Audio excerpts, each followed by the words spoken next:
Hello viewers, again, this is your friend Noel Bulaon. Thank you to all who like, subscribe, and view my videos and who share their insights. If you are a new viewer, welcome to my channel. Hope that you will gain knowledge and ideas from me regarding electrical. For more video updates, kindly click subscribe and the bell button. Guys, in this video, I will demonstrate how to fabricate cable tray, elbow 90 degrees upward. This connector is the easiest and simple. This is also the first cable tray that I've learned to fabricate way back when I'm still working in Saudi Arabia. Now, let us go to the formula of the cable tray. Again, the multiplier I always use is 0.8. When fabricating and calculating elbow 90 degrees upward, you need to know the side of the cable tray. Then after getting the measurement of the side of it, multiply it by 0.8. Then divide it by 2.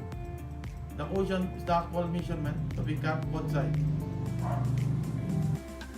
For example, 50 mm multiplied by 0.8 equals 40 mm. Then divided it by 2 equals 20 mm or 2 cm.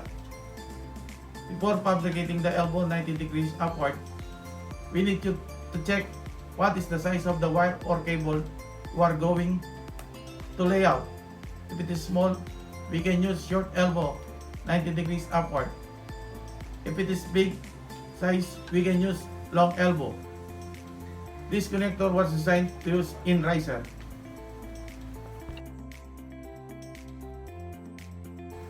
These are the materials and tools used in actual fabricating this set cable tray.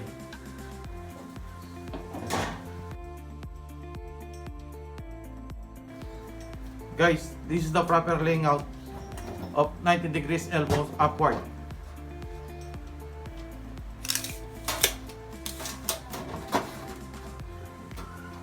We need to mark 2 lines.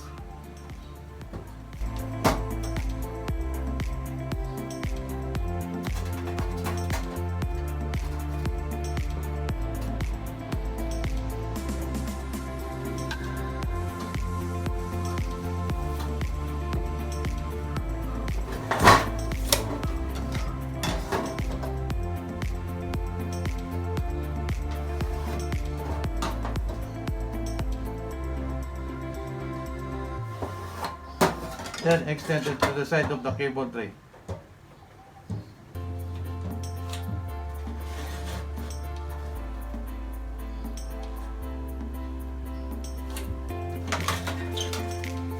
Follow other side.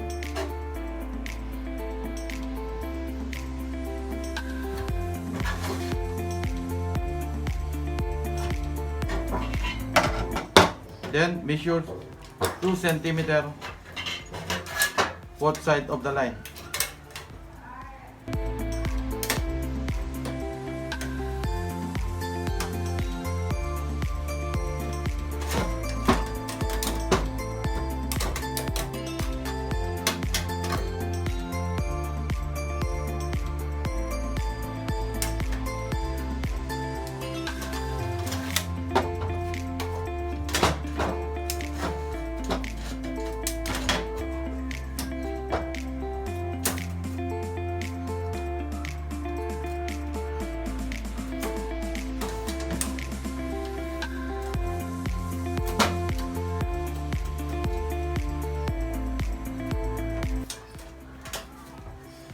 After measuring both sides with 2 cm, we need to mark triangles.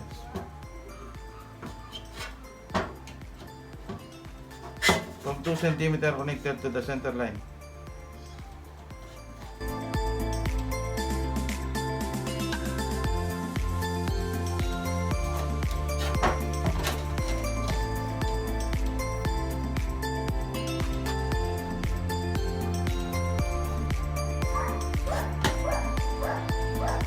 Also mark to remove the collar of the cable tray.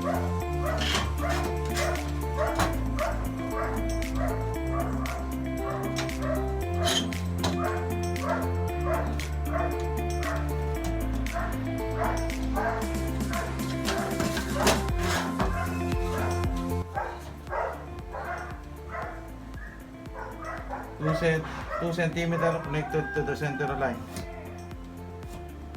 We drawn a while ago. Same procedure with the other side. From 2 centimeter connected to the center line.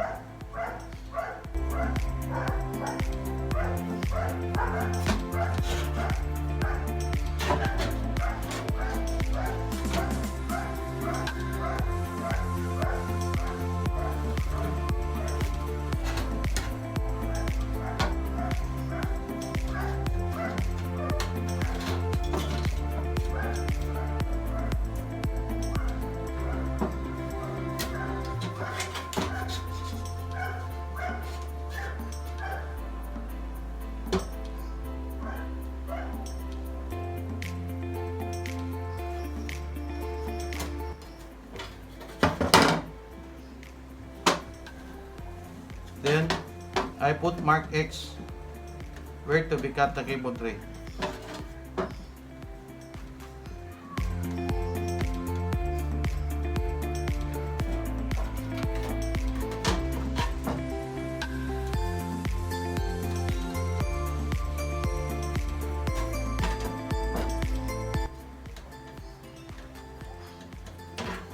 Always double check your layout to prevent wasting material.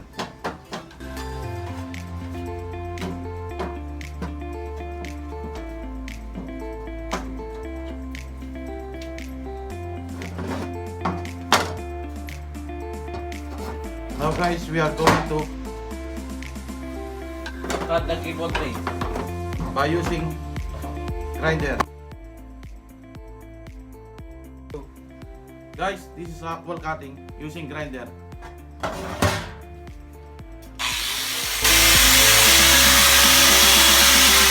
First, we need to cut the size of the cable tray.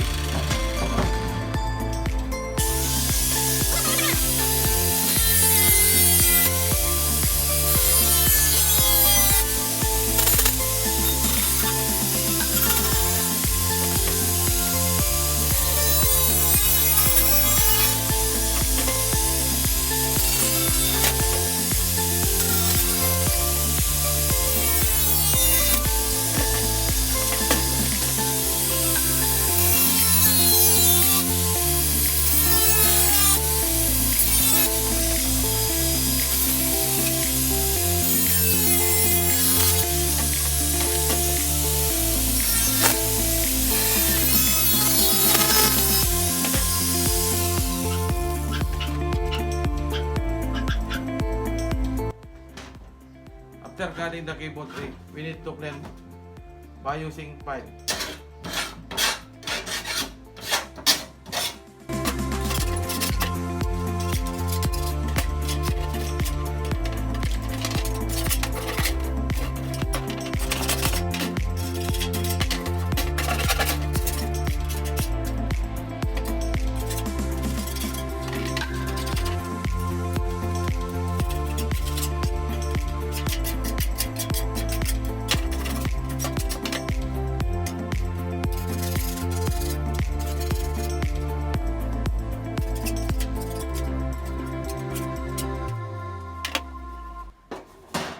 We clean the cable tray. When we lay out and pulling cable, the wiring cable must be safe.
Guys, this is our finished 90 degrees upward cable tray, or what they call it, used in riser.